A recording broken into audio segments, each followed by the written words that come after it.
Bonjour à tous et bienvenue pour ce résumé de Paris-Roubaix 2019. On va tout de suite résumer cette édition très brièvement avec les points principaux. D'abord, la bataille pour prendre l'échappée a été très intense et on a eu un début très rapide avec des multiples attaques et aucune échappée n'a pu se dessiner dans les 100 premiers kilomètres de cette édition. Et c'est qu'après justement ces 100 premiers kilomètres, il y a un groupe de 20 coureurs avec de très gros outsiders, voire même favoris avec des coureurs comme Matteo Trentin ou Damien Godin, Adrien Petit, Stéphane Kung, tous des très bons coureurs, a pu partir mais n'a jamais pris plus de 30 secondes à 1 minute d'avance sur le peloton. Le prochain fait de course marquant fut l'attaque de l'Allemand Nils Politt, lors du ravitaillement, lors du deuxième ravitaillement. Il a attaqué alors que tout le monde prenait sa musette et allait s'alimenter et a été très vite suivi par Philippe Gilbert et l'Allemand Rüdiger Selig qui malheureusement n'a pas pu tenir la roue de ses deux compagnons d'échappée très longtemps. Un peu plus tard, un groupe de 4 coureurs les a rejoints avec notamment Yves Lampaert, Seb Van Mark, Peter Sagan et Wout van Aert qui avait déjà connu beaucoup de problèmes dans ce début de course mais qui a réussi à trouver les forces nécessaires pour accompagner ce très bon coup qui a rapidement distancé tous les autres favoris et tous les autres coureurs du peloton et on a rapidement su que c'était entre ces 6 coureurs là que la victoire allait se jouer. À 15 km de l'arrivée, alors que l'Allemand de la Katusha semblait le moins fort du groupe, car c'était lui qui avait fait le plus d'efforts avec Philippe Gilbert, décide d'attaquer dans un des secteurs pavés, pas les plus difficiles, mais un peu à la surprise générale. Peter Sagan, le champion slovaque, a dû laisser un écart. Je ne sais pas s'il a fait exprès pour faire travailler ses concurrents, ses adversaires, ou alors s'il était dans le dur, mais c'est Philippe Gilbert qui a pris l'initiative pour aller chercher l'Allemand et finalement ils sont partis à deux et ce fut l'échappée gagnante qui a pu se jouer la gagne sur le vélodrome de Roubaix. Malgré le retour très rapide du champion de Belgique Yves Lampaert, les deux coureurs Nils Politt et Philippe Gilbert ont pu se jouer la gagne sur le vélodrome de Roubaix et à l'expérience c'est Philippe Gilbert qui ajoute un 4e monument différent à son palmarès en remportant cette édition de Paris-Roubaix. Parlons maintenant un peu plus du vainqueur de cette édition, Philippe Gilbert. Donc tout d'abord, parlons un peu de sa course tactique. En effet, le Belge est parti à plus de 65 km de l'arrivée, un petit peu comme il l'avait fait l'année passée sur le Tour des Flandres, ou il y a 2 ans plutôt sur le Tour des Flandres, où il était parti un peu en opportuniste, en n'étant pas vraiment le leader de son équipe, mais plutôt une carte un peu, un outsider, un peu en éclaireur pour permettre à ses équipiers de moins rouler derrière et un peu de se préserver. Et encore une fois, cette fois, il a su partir au bon moment, il a senti le coup avec l'Allemand Nils Politt, et ensuite on sentait qu'il était non seulement très fort tactiquement, mais aussi il avait des jambes incroyables. On voyait sur tous les secteurs pavés, il avait l'air très bien, et puis les autres coureurs dans sa roue avaient l'air de souffrir énormément. Donc cette victoire, ça étoffe encore un peu plus son palmarès déjà impressionnant avec c'est son 4e monument différent qu'il gagne.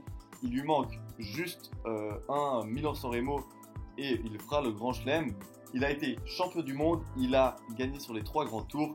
Il ne reste plus que, comme j'ai dit, Milan-San Remo et les Jeux Olympiques et je pense qu'il aura le plus beau palmarès possible. Non seulement le Belge a été très fin tactiquement et aussi très fort et avait de très bonnes jambes, mais il a aussi aidé par son équipe. En effet, avec Yves Lampaert dans le groupe de poursuivants et Florian Sénéchal et Zdenek Stibar dans le groupe de Van Avermaet et Nadsson, il a vraiment été protégé et c'est un peu aussi grâce à eux que le Belge a pu s'imposer. Lorsqu'il est parti avec Nils Politt, il a laissé Sagan, Van Mark et Lampaert les 3 derrière. Van Mark, on a su après qu'il avait un problème de vélo et donc ne pouvait pas rouler de manière très efficace. Sagan a dû assurer donc toute la poursuite. Évidemment, Lampaert a protégé son équipier et a donc pas du tout roulé. Et puis aussi, à la fin, avant l'arrivée au vélodrome, on a informé Nils Politt que Lampaert revenait très fort, à moins de 10-15 secondes du duo de tête. Et donc l'Allemand a été obligé d'assurer un petit peu les relais pour pas que Lampaert revienne sur la tête de course et que l'Allemand doive non plus battre un seul quick-step, mais 2 quick-steps. Parlons maintenant des malchanceux de cette édition et commençons tout d'abord par l'histoire du Belge Wout van Aert, donc le champion de cyclocross qui a vécu un peu un Paris-Roubaix très compliqué. Il a eu des problèmes mécaniques, il a dû faire la poursuite tout seul pendant de nombreux kilomètres Et à peine revenu dans le peloton, il a chuté avec son nouveau vélo. En fait, il a voulu changer de vélo et malheureusement, un nouveau vélo c'est toujours un petit peu différent. Et dans un virage, il a dû chuter, ce qui lui a fait faire une autre poursuite encore plus longue, encore une fois tout seul. Donc beaucoup d'efforts consentis pour revenir dans le peloton. Mais le Belge était très fort parce que finalement il arrive à revenir dans le peloton. Et quand Sagan, Lampart et Van Mark partent, c'est lui aussi qui est là.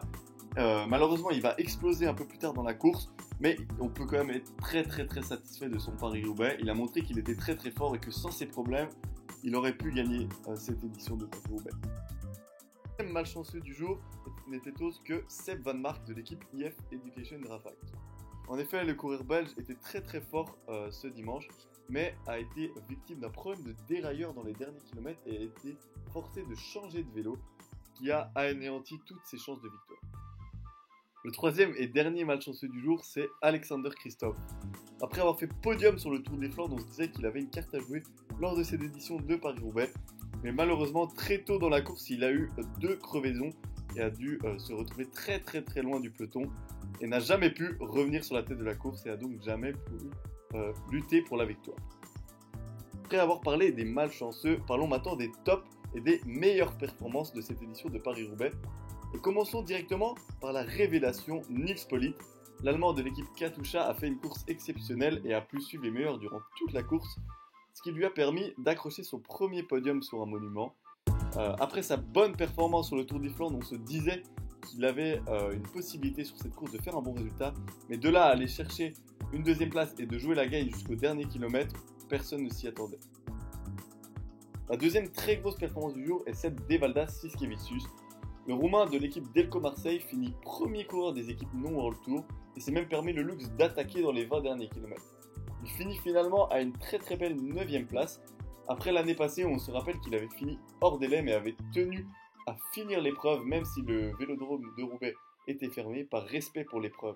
Il montre ici une très belle revanche et peut s'affirmer peut-être comme un coureur de pavé dans les prochaines années. On sait qu'il est quand même assez vieux, il est dans la trentaine, mais une équipe World Tour pourrait peut-être être intéressée par ses qualités pour aider un de ses leaders.